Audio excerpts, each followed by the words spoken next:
Net, what do you think you saved on taxes? How much of your own cash do you think is in your portfolio? Technically, all of your own cash that you put in this portfolio, you already got back on tax savings. So technically, everything you do in real estate is an infinite return.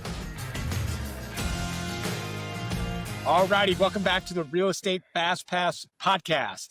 So this week, I have for you guys a very dear friend, a valued client, my good friend, and somebody who's bought a lot of houses for us and showed up to a lot of Zoom calls over what, Harold, the last 3 to 4 years? Yes, indeed.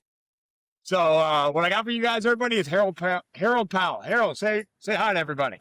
Hello, all those people looking out to purchase rental property. And so how many years in this journey are you? So I've been acquiring out-of-state properties with your group since, 2021. Okay. And then I know you bought with me, you bought with other people. How many total assets are you up to? We're up to 18. Wow, nice. Almost to that magic 20. Almost to the magic 20. I probably, my magic number, because I live in California, magic number tends to be closer to like 30, I think is what I calculated for me. Okay. Let's get into that, the calculation of the magic number. And as we start off the podcast, so you just let everybody know you live in California. Why don't you tell everybody what you do for a living? So yeah, I work in real estate, work in the residential side of sales over here in Ventura, California, which is below Santa Barbara, above LA. It's right on the coast. It's considered Southern California.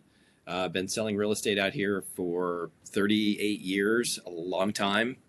So, yeah. And so the fact that you are automatically qualified the greatest tax designation ever. So many people have to fight for it, but right. Since you're an agent, you're instantly a real estate professional. Exactly. So, which is the great for the tax benefit, right? That's the thing everybody else, like you said, they're clawing for it, fighting for it, wondering what they got to do to make that happen. So yeah, real estate agents, they're unfortunately a lot of them aren't aware of this tax advantage. Maybe they'll hear this podcast and become aware, but maybe so. If you could, for the audience, kind of talk about what was going on. When did you start buying?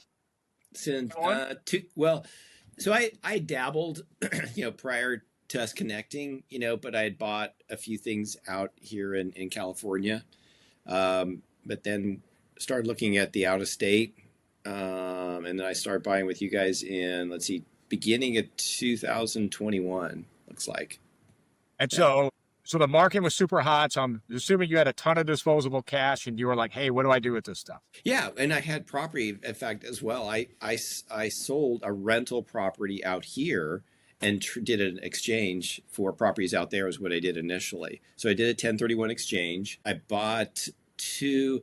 So in order to make it a little less brain damage, I was a little more creative. What I did was I financed 2, which were 2 of your properties. And then the other 2, I bought all cash. So that way I could do the cash out refi and then go back and start acquiring additional properties. But because with the 1031 exchange, you got a limited amount of time, you got to get it all done by. And so I needed to use up all my cash as quickly as possible. So I just bought 2 all cash and then 2 finance just to meet the 1031 exchange requirements. Nice. And so I'm trying to put myself in your shoes in 2021. I'm assuming a big hang up you had was, wait a minute, I'm never going to see these houses. I'm going to buy them anyway. Yeah, that was always, I think, the question that loomed. But the reality was, unlike my dad, who was a contractor, super handy, and my brother, super handy. I am not. I was not gifted with any of that. And the reality is, the rental property, I never visit. Thank God the guy that lived there was a handyman. And he would just call up, hey, Harold, I need to, okay. All right, good. But I would never be going over there to try to, so it wouldn't matter if the property was in Ventura. I wouldn't be doing any of the work on it. So what's the difference? As long as somebody is competent and doing the work, whether they're in Missouri, Texas, nearby, anywhere in California, it wouldn't matter. I wouldn't be the guy doing the work on it, regardless. With my rentals personally, even though I am in town, I think of a close rental that I could go visit. It's almost a temptation. Hey, I could be going doing something really productive that my business needs, or I could go take a look at this, nagging rental property. And so when people are like, hey, I'm nervous about out of state, I'm like, oh, it's actually a blessing. You won't be wasting any of your time. That's very true. That is very true. That's how, like I said, I wasn't really looking to buy property that I had to constantly take a look at and oversee. I was, going really after the turnkey, the turnkey model, so to speak, in the sense of it being, because really how the way I saw things is these were banks, right? I don't go and visit my bank. Right. Yeah. Let's go count the money. Hey, Jimmy, Yeah. come on, let's go over there and check it out. Let's go see if it's that they send me a statement. Okay, I'm good. So not a huge hang up, but you guys did go to the first cash flow heaven Yes. tour. So Yes. was that before or after you had bought? I don't remember. That was after. It was yeah, because I wanted me and my wife to be really more like, what are you doing? What are you doing? I was more comfortable with it, and I've been doing real estate business, so I could look at a home inspection, I could look at a bunch of things, and as long as the home inspection, I could catch things that showed up, or photos, things like that, and I would ask questions. So, maybe somebody that's not comfortable with looking at home inspections, things like, maybe they need to go out there just to spend a little bit of time, but Yeah.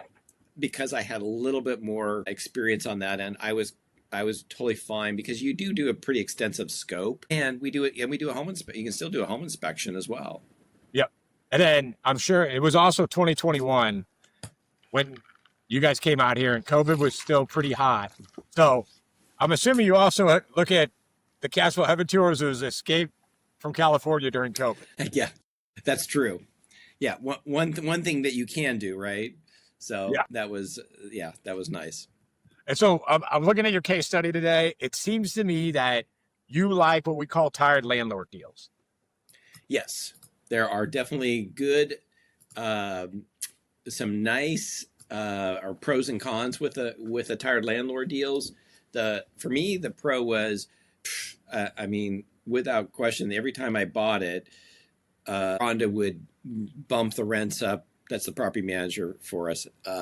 She would get the rents up a few $100 right out of the gate, and so usually the rent may have been out to start maybe $900 or $850 or something like that, and she'd get it bumped up to $1,100. So you already had cash flow coming in right away, so that was the nice thing.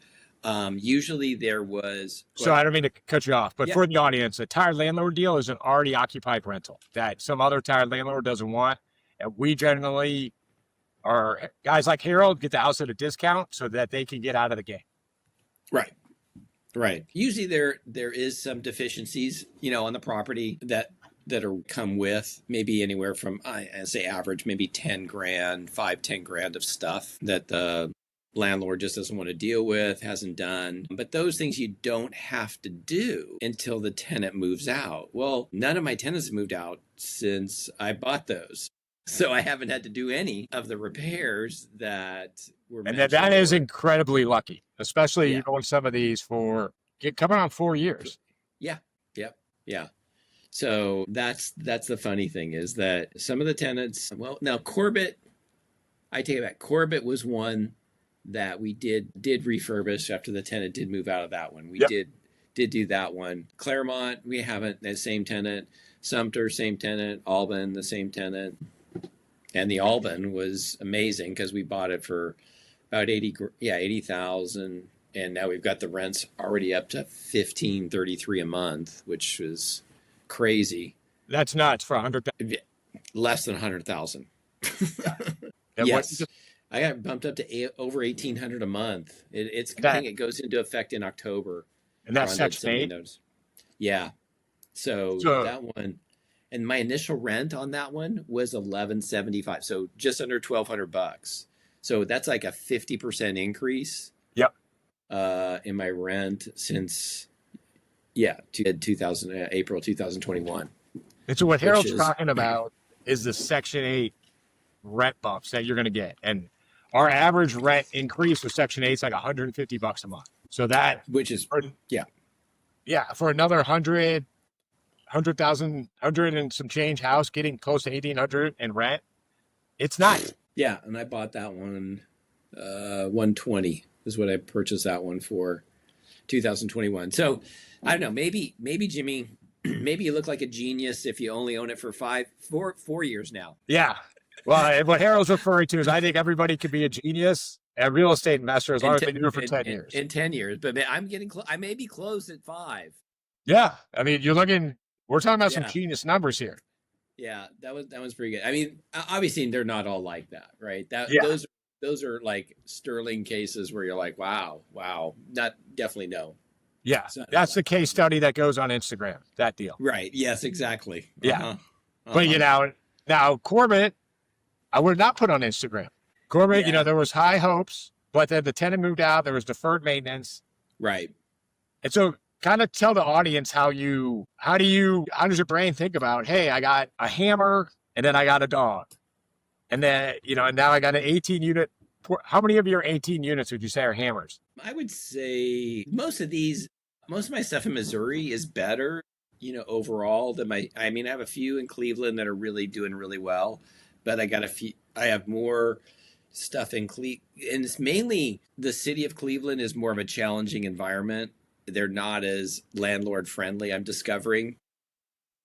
So that's why I'm in the middle of exchanging right now 2 of them. I've Okay. got one under it's in escrow, it's closing here, and I got another one I'll be trading out of and moving over, I think, to somewhere in Missouri, Kansas, or one of those areas. What we'll end up doing. And you're going to do another 1031 exchange? Mm-hmm. Okay. Yeah. So I get to do cost segregation all over again. Well, let's get into that in a second. But okay. People are always asking me, well, what do I do once I own them? And a big answer is you trade up. Like I know I bought most of my portfolio C class, maybe a little D's, and now I'm trading up into all A's. But I didn't have the scratch. I didn't have the money to buy A's back then. Right. Yeah, if you can get a C plus, here's the thing with the C is that you do need good property management to buy a C. If you have bad property management and a C, you're going to have it's going to be a tough road. It's going to be a tough road. But if you have good property management, they can usually handle that.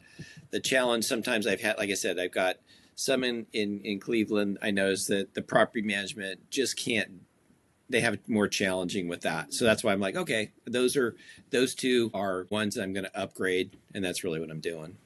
Sweet. Yeah. So of the 4 pillars, you got appreciation, cash flow, the ability to use leverage, tenant pay down, and then tax advantage. You alluded to it earlier. You are a real estate professional. You have 18 assets. Have you done cost segs on all your houses? All of my houses, yes.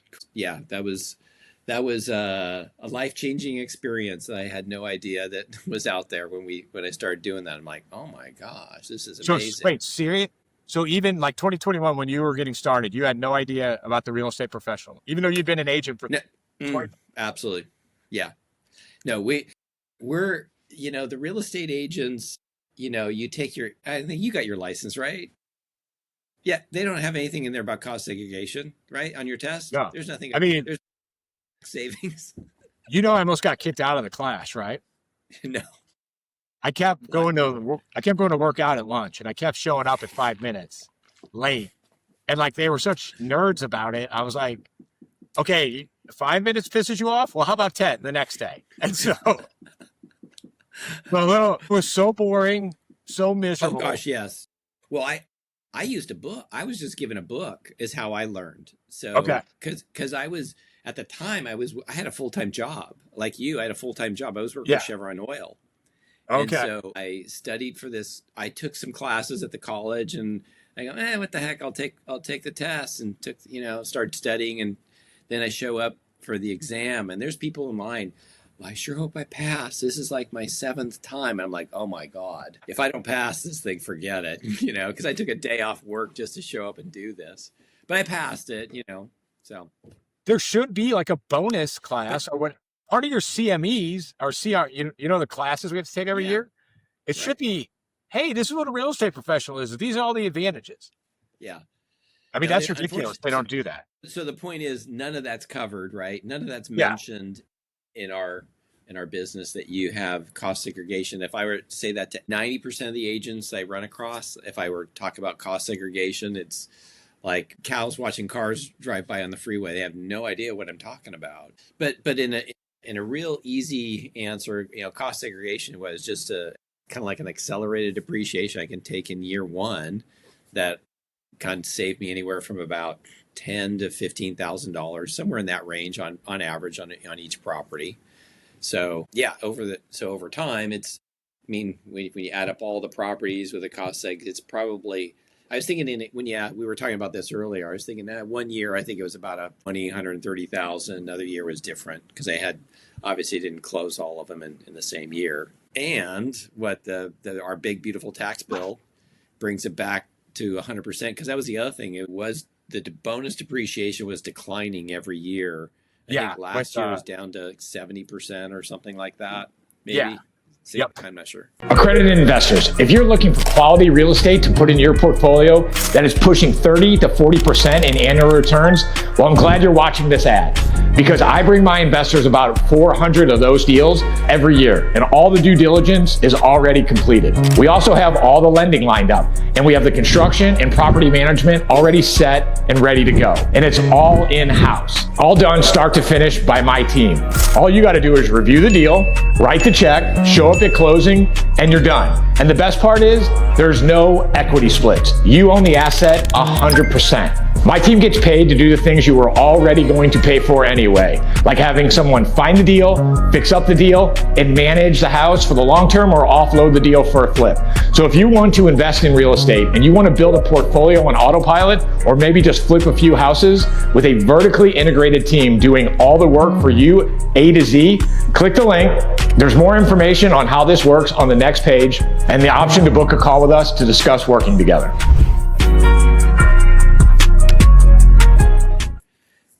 So it wasn't as favorable, but now they just brought it back to life. Yes. So net, what do you think you saved on taxes? Oh, probably over 200,000.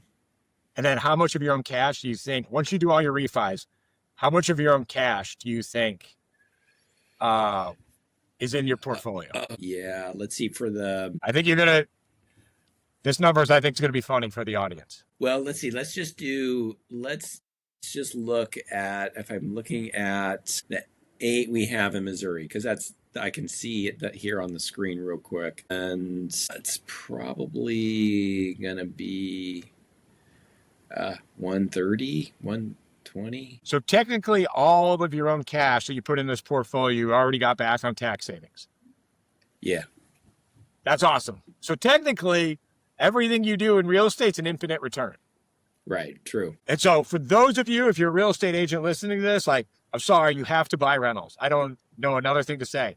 For those of you who aren't real estate professionals, we do work with other tax professionals that get you guys this type of tax treatment. But that's subject for another podcast. We've had Marcus on. He's talked about it, but that's not bad. Yeah. No, I mean, like I said, it really is the thing that really sets it apart from buying any other type of asset. You just can't do that. You can't buy my crypto and, I'm just waiting for it to pop. And then I'm like, all right, okay. And now we'll buy more assets. So you're kind of, and I know a lot of people are playing this game. You're buying your crypto, waiting for a pop, then you go buy regular, harder, traditional assets, right? Yeah. Absolutely. That's good. Yeah. Go ahead. Yeah, because it's already, I mean, I bought it a while ago, Jimmy, so I'm already up 1,000% already. And so, and it hasn't fully popped. So I'm like, okay, well, it's supposed to, whenever it does. And then we'll just because it's funny to me, it's like funny money. I have no idea what the thing's worth really in reality, but let's face it, real estate, you can definitely, see it's a tangible asset and the value of it. And okay, this is the real deal. Well, it's kind of an interesting arbitrage you're working. You're avoiding kind of the American dollar. You're running a crypto speculation. Yeah. And then arbitraging it into, you're taking an intangible speculation and then arbitraging it into a hard asset and borrowing American dollars. That's pretty slick. that what they did in the Confederacy with the Confederate paper? Isn't that Well, the they same did that. thing? They did it with the Continental. They did it in the Revolutionary Continental, I'm War. sorry. The Continental. Unfortunately, the Confederacy dollar went to zero. But no one talks about this. You know, like all the robber barons, like Carnegie. Sorry, you got me on a history tangent. Well, Carnegie, I know you're way more on this than I am. So yeah, but Carnegie, Vanderbilt, all that stuff, when they started doing paper funny money to fight the war, which they did, all of them just started borrowing tons of money. Like Vanderbilt built a shipping empire during the Civil War by borrowing a bunch of money and buying boats. And then using those boats to ship Union troops. That was a slick move. so that's kind of the same concept, except different. But yeah, Yeah. I mean, that's awesome. And so, yeah, because when I think about it, you're like you love the tired landlord deal. Some people love Burke keys. Some people love flip keys. You know, everybody, that's why we've tried to create anything we can make work for somebody. And the Berkeys are great too. I mean, I think the Berkeys are, I wouldn't deter anybody from getting a Berkeys are great because the pro is that with a Berkey is you get all the rehab done, everything's dialed up, and now you can do your cash out refi, for your AR. You can actually get the value easier out. It just takes more time, right? You have it's vacant and all that, right? Whereas you're getting your first cash a month after you buy it. Right. For a new person listening, a burr, you're just going to have to wait for the rehab and to get the tenant. Correct. And I'm not having to do any. I'm not paying for any of the rehab either. Yeah. Well, I'm deferring. I'm deferring. The other thing is with tired landlord is you get rent history. So, for example, those two tenants we talked about with the Section 8, where you got huge rep bumps, like we already saw 3 years of history of that. We knew they were going to be good tenants, and they probably weren't going to ever leave. Because for me, that's the dream. Even if you're not raising the rents every year, that tenant that just never leaves. Right. They're the best. Absolutely. Yeah, because that's the thing that can really affect your yearly cash flow, what it looks like at the end of the year, right? Is just how often you got to make readies and get things ready and find a new tenant, go through that whole process, right? Yeah. Yep. And so if you were talking to yourself in 2021 or a new buyer or something like that, what would you say? What is the best lesson you've learned? What would the best advice you'd be giving? What is that? What have you learned? So, I would say for somebody that's new, that doesn't have too much experience, I mean, I think, you even kind of did this, I think, early on with people, that getting something that's maybe a B neighborhood is probably the best because they don't have the bandwidth. You may not have the bandwidth to deal with a tenant situation that could potentially, be a little more challenging. I'd say B neighborhood be the way to go. Otherwise, the Berkey is great because you can get your cash flow back. You can get a good percentage of your cash back right away.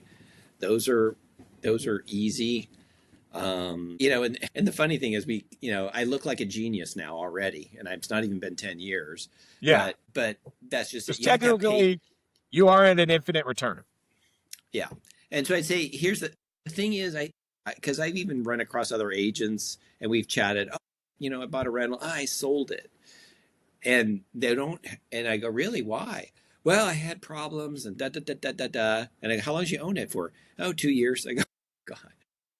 That's always the hardest part is the first 2 years when you own something, right? There's always you're on thin margins. So I would say the big thing is, have patience. You got to have patience. Otherwise you'll get out of the game way sooner and you'll be very disappointed, unfortunately because of that, because you didn't give it enough time once you start buying.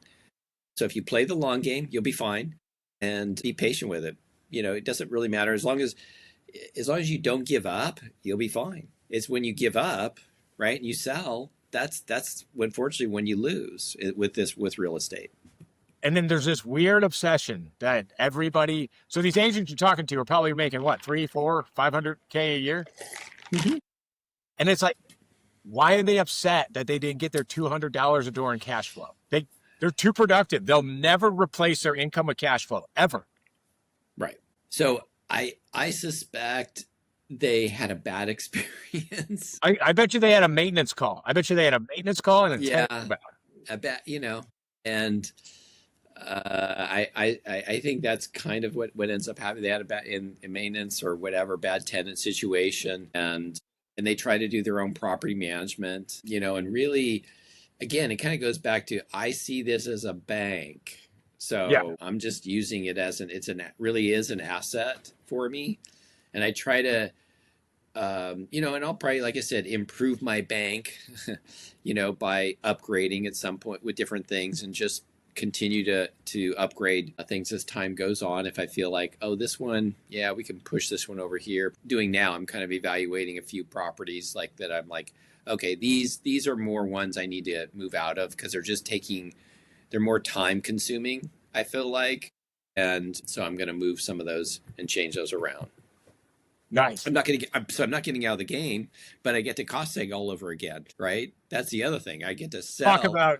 Let's talk about those 2 Cleveland houses. Back in the napkin numbers, what'd you buy them for? Let's see, bought $95,000, and we closing for, was that 1T? Okay, so a $30K pop.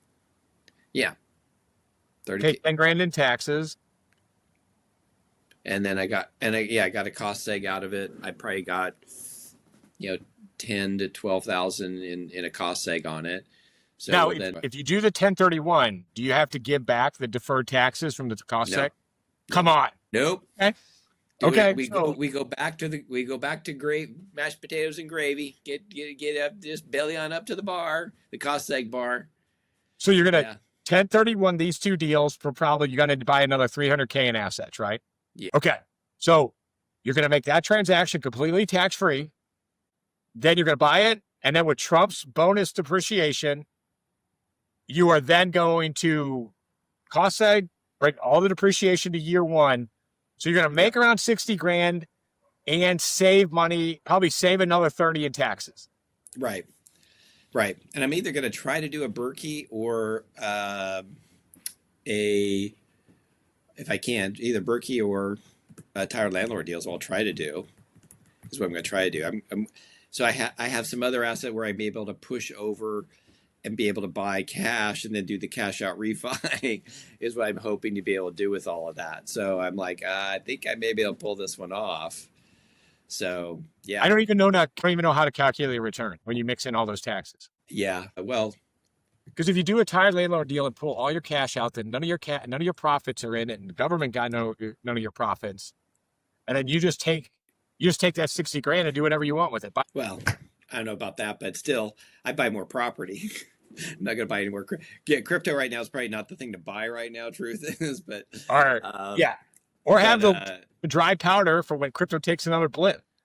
Yeah, that's maybe that's the thing to do. But yeah, that's exactly it. So yeah, I think that will be my move to make with this situation. So yeah. And so in my mind, I recommend everybody in the program get 20 houses. So they get them from me, get them from somebody else. I don't really care. You have to get 20. So what are you thinking right now? You think you're going past 20? Where do you see yourself moving?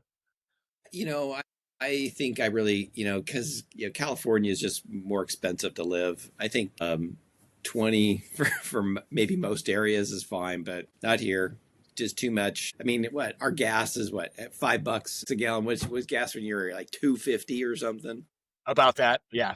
Yeah. So it's just. I mean, dude, California is great to visit. I go there twice a year. I love it. It's like New York. I love New York, but I could not live. And the challenge with buying rentals out here, that it's not real friendly to landlords. Like if I owned an LLC, if I own my properties like an LLCs, which I do, you can't sell it. If you have a tenant in there, you can't give the tenant, you can't evict them. If it's owned in an LLC. That's fine. Yeah.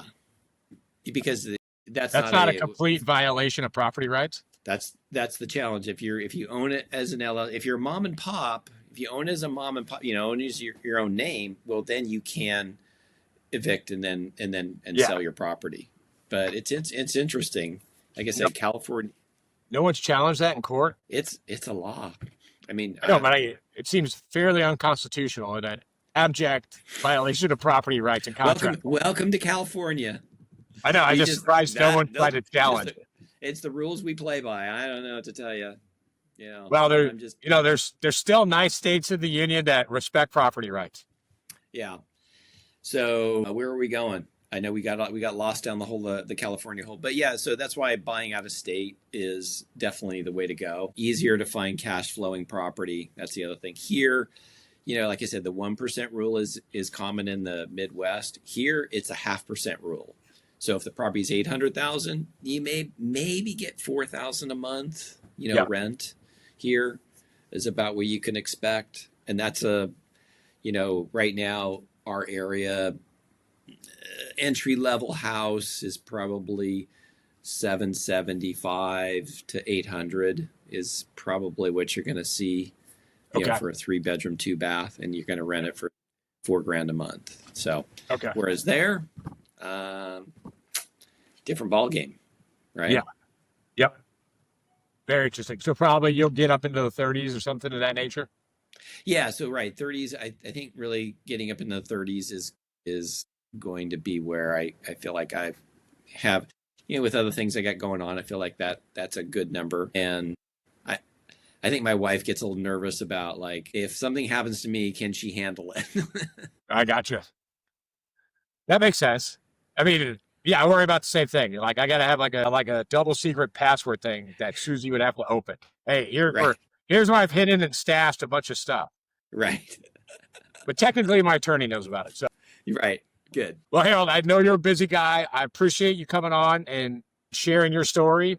And I also know you're a very enterprising agent in Ventura. So if we got anybody listening in Ventura, where can they find you? You can find me here at Remax Gold Coast Realty, and the phone number here is 8. Are you still blowing up on YouTube?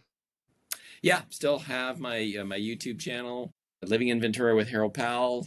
You go check that out. And it's mainly real estate related type stuff, where we can just cover different real estate topics, getting sellers ready for what they need to get their home ready, market updates, things like that are helpful for either buyer and seller. Sweet. Well, thank you again, Harold. And if you're listening and you found value in this podcast, please like, share, and subscribe. And if you're ready to take the leap, click on the link that's in the show notes and get on a call with one of my team members. And let's start building your portfolio. See you guys.